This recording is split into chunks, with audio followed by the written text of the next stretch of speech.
이제 이런 게 요즘에 기사에 맨날 나오는데 제 생각에는 원래 이랬는데 요즘에 이제 기사들이 더 이런 게 이제 많이 엄마 탓을 하고 저게 무슨 엄마냐 하는 분위기로 몰아가서 클릭을 유도하는 것도 있는 것 같아요. 그렇죠. 이슈화 시키는 거. 너무 좀 이게 무슨 엄마야. 자격이 없는데 네. 애는 왜 낳았어라는 생각에 하루 하루 종일 종일 울고 울고 뛰쳐내리려고 했다. 했다. 여기서 중요한 게 이게 무슨 엄마야. 나는 엄마 자격이 없다. 그러니까 이제 애를 왜 낳았어. 그러니까 이제 결국에는 애를 낳기 전 상태로 돌아가기 위해서 내가 뛰쳐내리든가 애를 던져버리든가. 리셋을 하려고. 그렇죠. 리셋. 말도 안 되는 생각이지만 근데 그때는 힘들 때는 판단이 이제 흐려져서 그게 말이 된다고 생각을 하게 돼요. 원래 애 낳으면 힘든 거다. 원래 우울한 그렇다. 거다. 원래 그런 거다. 다 힘들다. 하는 우울감은 대부분 그래요. 한 2명 중에 1명 이상, 많게는 90%까지. 그렇죠. 아기 낳고 주로 산후조리원에 있는 기간. 호르몬 변화가 일단 그건 제일 커요. 이때 이제 우울감을 많이 느껴요. 그래서 분명히 아이가 나와서 이쁜데 굉장히 부담스러우면서 슬프기도 하고 외롭기도 하고 별거 아닌 남편의 행동에 짜증이 나죠. 나는 이렇게 힘든데 지만 회식하고 아이를 낳는 순간에 없거나. 그래서 보통은 아이 낳고 3, 4일 후에 시작이 되고 길어야 2주 안에 끝난다. 이게 이제 산후 우울감, 베이비 블루라고 하는 이거는 많이들 있는 거고 산후 우울증 그게 아니에요. 이제 10명 중에 한두 명, 보통은 한두 달 정도에 많이 생기고 어느 때든지 아이를 키우면서 생길 수 있다고 되어 있고 원래 의학적인 진단 기준은 우울증의 하나의 카테고리로 산후 우울증이 있는 거고 어떤 연구에서는 보통 1년 안에 그래도 많이 생긴다는 게 있고 또 어떤 연구에서는 제일 많이 심하게 앓을 때가 애가 4돌 됐을 때다. 어릴 때는 이제 적응하느라고 또 아이가 어리니까 몸이 피곤해서 이런 것도 있지만 또 3돌 될 때는 버티다가 안 되는 거. 그때 마침 또 이제 애들이 말 안 듣기 시작하고 이제 떼쓰고 그쵸, 이런 게 때가 복합적으로 생기고 어마어마하게 둘째 생기고 막 이런 것들이 맞물려 있는 것 같아요. 둘째가 네. 있구나 또. 네. 우울증보다 더 심한 거는 이제 산후 정신병이라고 있어요. 망상, 현실적이지 않은 생각을 믿고 있는 거. 그다음에 환청도 있고요. 환청. 네. 또 망상 중에서 내가 키워서는 정말 아이가 이상해질 것 같고 이런 것도 확고한 믿음이 생기면 망상이고요. 그럼 애를 해할 수도 있겠네요. 네, 그런 경우는 한 1000명 중에 1명. 그래 1000명 중에 1명이면 그래도 적은 비율은 아닌 것 같은데. 꽤 많죠. 0.1%인데 문제는 이 산후 정신병 중에서 5% 정도는 그러니까 1000명 중에 1명 중에 100명 중에 5명은 자살을 해요. 그 다음에 100명 중에 4명은 애를 죽여요. 그러니까 사실은 뉴스에 안 난 게 훨씬 많죠. 훨씬 많겠네요. 네. 원래가 우울증 중에 한 10명 중에 1명은 이렇게 정신병 증상이 동반이 돼요. 망상이나 환청이. 그건 정말 심각해서 물론 무조건 전문가의 도움을 받아야 돼요. 입원해서. 산후우울증도 우리나라가 좀 많고요. 이 연구 결과들이 있는데 우리나라가 10명 중에 한두 명 이상인 게 다른 외국보다 좀 많고 그 많은 나라가 터키가 있어요. 터키. 근데 터키랑 우리나라의 공통점이 뭐냐면 남아 선호 사상. 은근히 이제 10월대에 부담이 있는 거. 그 다음에 또 공통점이 가부장적인 거. 아빠가 애를 안 돌보는. 우울증이냐 그냥 일반적으로 잠시 느끼는 우울감이냐는 분명히 달라요. 이 그림 보시면 좀 이해가 될 텐데 왼쪽에 있는 어떤 바닥에 땅을 이렇게 바위가 있어서 내가 언제든지 일어서면 물 밖으로 나올 수 있는 걸어 나올 수 있는 거는 우울감이에요. 자기의 노력으로 극복할 수 있는 내가 컨트롤할 수 있는 자기 나름대로 노하우가 있죠. 뭐 음악을 듣거나 쉬거나 뭐 취미를 갖거나 수다를 떨거나 이런 데로 스트레스를 풀면서 조절하면서 평상시 내 관리대로 나올 수 있는 게 우울감이고요. 일시적인. 하지만 우울증은 이거예요. 오른쪽에 있는 거. 못 나와요. 그렇기 때문에 우울증은 신약해서도 아니고 의지가 박약해서도 아니고 그냥 질환인 거죠. 게을러서도 아니고 내 의지 밖의 것이라고 생각을 하시면 되고요. 그렇기 때문에 비난할 것도 아니고 의지를 벗어난 치료를 받으셔야 되고 팁을 미리 하나 알려드리자면 외출하는 거. 집에만 있으면 무조건 힘들게 돼요. 왜냐면 햇빛도 안 쏘고 햇빛이 중요하잖아요. 리프레시가 안 되고 그다음 몸을 움직이지가 않기 때문에 그다음에 애들도 어렸을 때는 이제 밖에 나가면 더 잘 자고 더 순해지고 집에 있으면 짜증내고 진단 기준 제일 중요한 거 2개가 요거예요. 우울한 기분이나 처진 기분을 직접 느끼는 거. 또 하나는 의욕이 떨어지는 거, 귀찮아지는 거, 무관심해지는 거. 관심이 없어지는 거. 이 둘 중에 하나는 꼭 필요하고 우울한 기분을 못 느껴도 우울증일 수 있어요. 2번이 있으면. 9개 말씀드리겠지만 1, 2번 중에 하나는 꼭 있어야 되고요. 먹는 거, 자는 거, 행동이에요. 먹는 거는 올라가거나 떨어져요. 그래서 체중도 늘거나 줄고 그 다음에 수면도 늘거나 감소해요. 막 하루에 10몇 시간씩 자도 부족한 사람이 있고요. 잠이 안 오서 힘든 분들이 있고 유골증은 잠이 좀 안 오는 경우도 많이 있는 것 같아요. 불면증처럼 힘든데 잠이 안 오는. 나는 나름대로 빨리 하는 것 같은데 옆에서 봤을 때 느리는 게 있어요. 금뱅이처럼. 그 다음에 반대로 초조해져서 굉장히 부산하게 막 빨리 하는 것 같지만 사실은 결과물이 없는. 이 일에서도 그렇고 아이를 돌보는 거에서 그렇고 엄마들이 느끼는 조급함도 이런 것 중에 하나인 것 같아요. 그 다음에 몸 상태가 바뀌어요. 피곤해져요. 무기력해지고 그 다음에 중요한 게 집중이 안 돼요. 그래서 의사결정을 못하게 하는 결정장애 생기는 거 많죠. 내가 지금 뭐부터 해야 되나? 엄마분들이 많이 그런 얘기 하세요. 지금 아이는 돌아올 시간이 되고 밥도 해야 되고 뭐부터 또 할까? 집안일도 해야 되고 또 다른 급한 것도 있고 뭐 이것저것 막 하는데 뭐부터 할까 결정 못 해가지고 집중도 안 하고 머릿속에서 진행이 안 되니까 결국엔 아무것도 못 하고 있는 시간만 가는. 아까 무가치하면 아까 내가 무슨 엄마냐? 엄마로서 가치가 없다. 죄책감 또는 내 탓이다 이런 식으로. 아, 9번이 아까도 이제 말씀하신 자해나 자살, 어떤 몸에 상처를 내거나 죽을 마음이 들거나 생각이 들거나 구체적인 계획이 들거나 또 9개 중에서 5개 이상, 2주 이상이면 이제 우울증으로 진단을 하고 이것만 보고 그래서 딱 하긴 힘들지만 5개 정도면 그래도 병원에 한번 가서 네, 대충 이런 걸로 한다.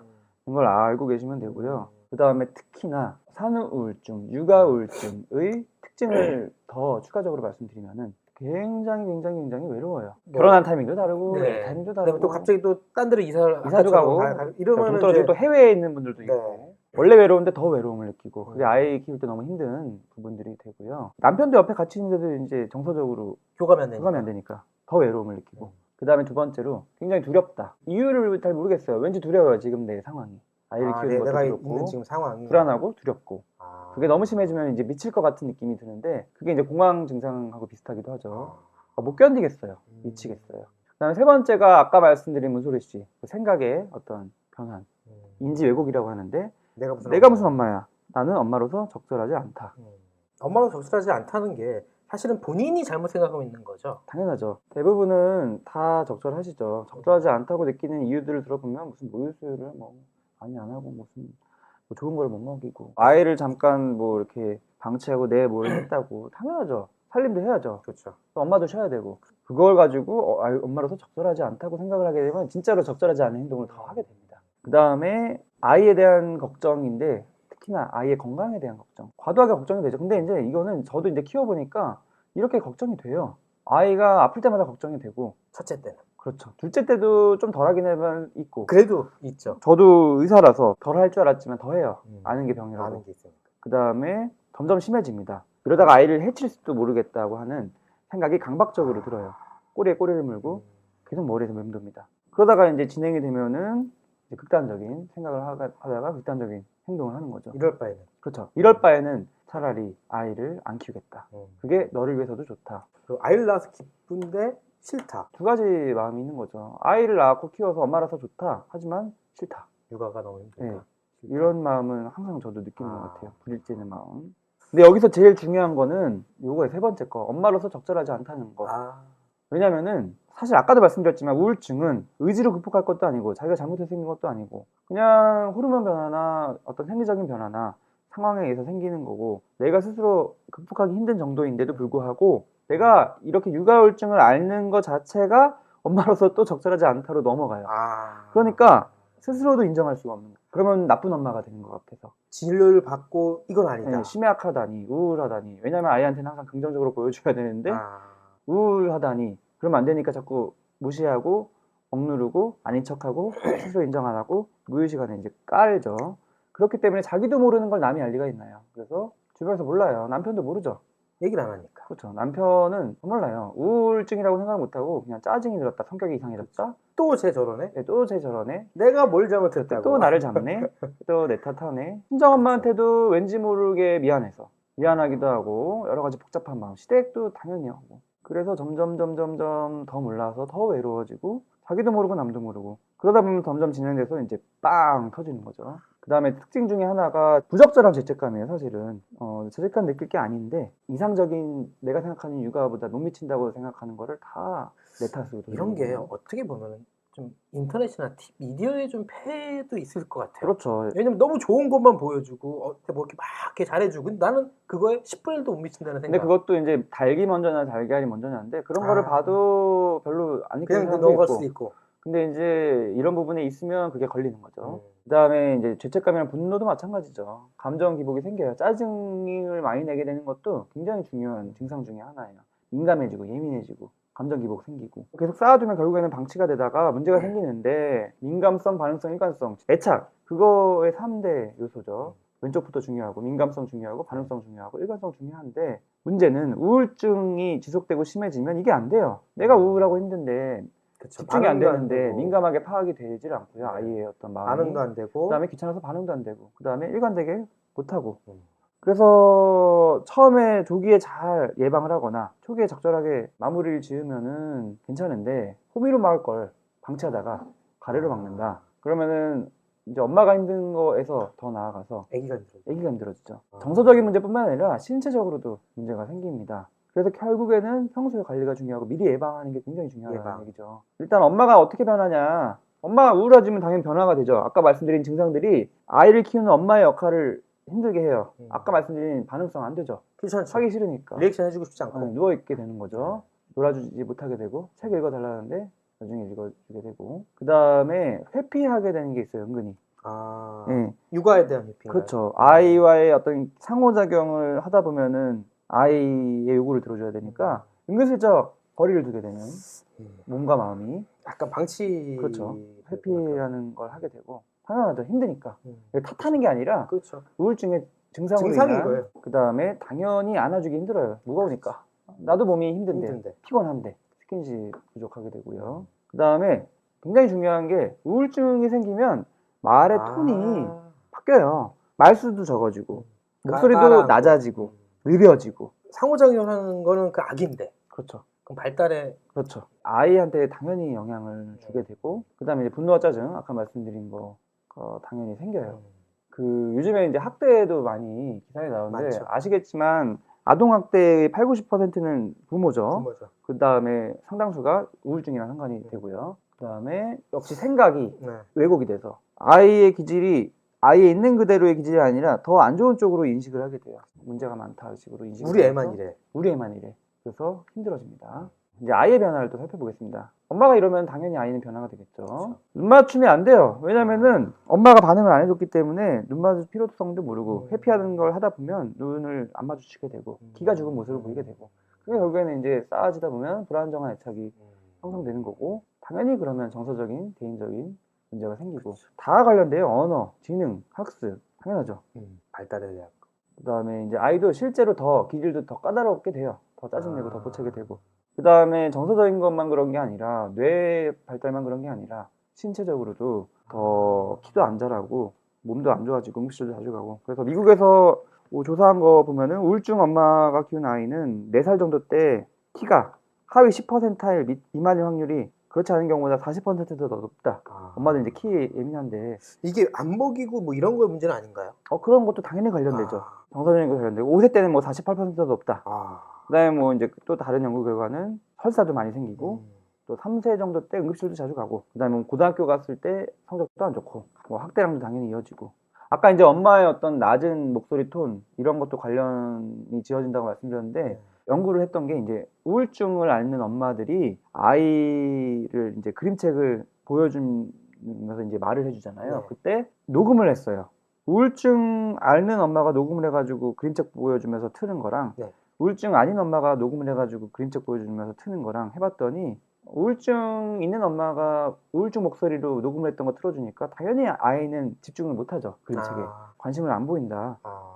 그 톤 낮은 것 때문에. 당연하죠. 그러면 이제 당연히 이제 그거 하나의 예죠. 학습도 그렇고 당연히 발달에 관련이 될 수밖에 없습니다. 그 다음에 생각이 좀 이렇게 편향돼요. 그게 이제 바로 양육 효능감의 저하인데 양육 효능감이 뭐냐면은 자기 효능감에서 파생된 개념인데 바라는 결과를 내가 얻기 위해서 요구되는 행동을 내가 성공적으로 잘 수행할 수 있다고 믿는 믿음.